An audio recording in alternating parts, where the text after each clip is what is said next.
Do you know the largest contiguous land empire in history? Yes, you guessed it right. That's the Mongol Empire. In 13th century, Mongol Empire conquered in about 25 years more than Roman did more than 4 centuries. It stretched from the coast of China all the way to the borders of Central Asia. They were brilliant military combatants. They had great advantages and in the way they were waging wars, and they were very adept at it, and they were good at psychological warfare too. So they would make sure that any city that resisted them get annihilated, get smashed to the ground, so that the news gets spread to other cities, so they simply surrender. And obviously they had all sorts of other forms of military capabilities, enabling them to be one of the fastest, if not the fastest military conqueror in the world, right?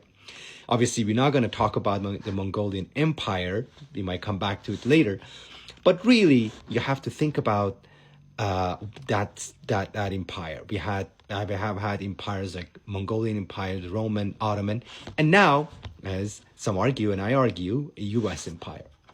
The question that this video is going to talk about is, what is strategic thinking, right? When you are thinking about power, how to dominate, how to go city by city, how to capture the hearts and minds of people, then you have to understand three concepts. That's very critical.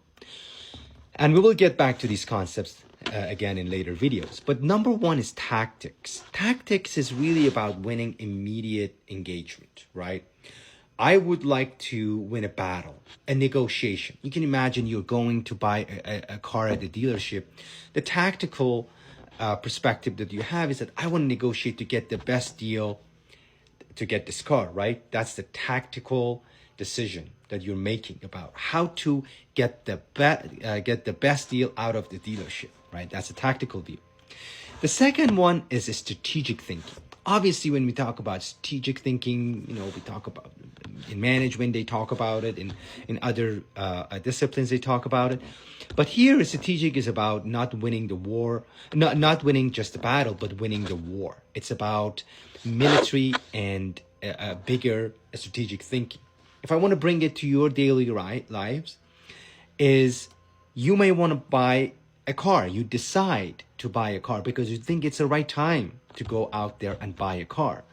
The tactical decision that you can make and maneuverability that you have is when you go to the dealership, you get a biggest discount. But before that, you've already made a strategic decision to go and buy a car. You looked at the financials you have, you looked at other factors, and then you made a bigger decision. So strategic thinking stays above the tactical thinking. So it's about the larger objective. So that's why, if a country goes to war, first it has to think, what are my objectives? Why am I going to wage a war? What am I going to get out of it? It's a mistake to just get to a war and then decide, oh, well, I'm going to define my strategic objective now, okay? Or focus on tactical victories. We will come back to these things, but this is a sort of introduction to these concepts. The third concept that is key is grand strategy. Grand strategy asks the deepest question of all time. What kind of world do we want to exist in? And what combination of military, economic, diplomatic, and cultural power do we need to bring that world into being and sustain it? Grand strategy is not about years. It's about decades. It's about generations.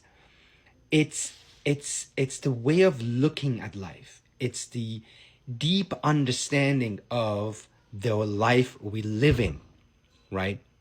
That's why grand strategy is the highest form of thinking, okay? I would like to, again, go back to I know it's not a great example, but we can go back to that, the dealership. The tactical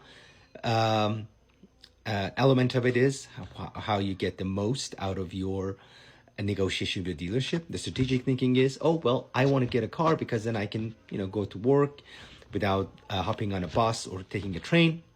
But the grand strategy is the questions that you ask about yourself. Who am I? What do I want from this life? What is my life goal? What is it that I want to achieve in life? What is my relationship with money, family, power, friends, and you name it. So that's the grand strategic thinking. And the reason I like to discuss geopolitics and international relations is that ultimately, even if it sounds far-fetched, it's about empires and power grab and institutions and all of the things that, we may not like to pay attention to. But ultimately, it's a circle. It goes back to how do we define ourselves? What is our grand strategy? What is our grand strategic thinking? So when you understand empires, when you understand history, when you understand international politics, when you understand how things work, or at least start thinking critical about it, one magic happens. And that is, you start to think about your life, your being, and what our existence on earth differently, and start to develop critically what we call grand strategy. I will come back to these concepts later, but that's the video for today. Thank you. Bye-bye.